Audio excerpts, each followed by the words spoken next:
Hello kids, good morning. How are you? I know you all are fit and fine. Now take out your English notebook and write like shining stars. Now get ready with your English notebook.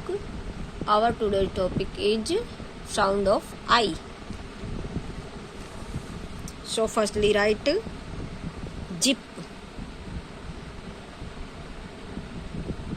ZIP. Zip.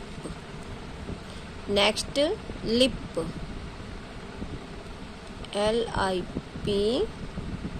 Lip. Next pin.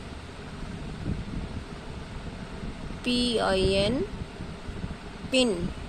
Next tin. TIN.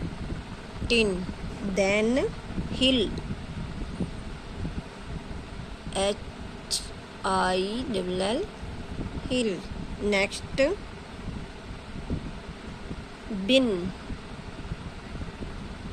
BIN. Bin. Then nine. NINE. Nine. Next six. SIX. Six. Next kid. KID. Kid.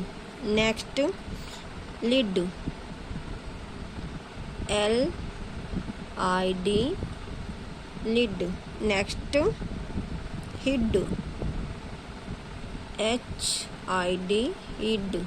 And in the last win. WIN. Win. Writing should be neat and clean. Thank you.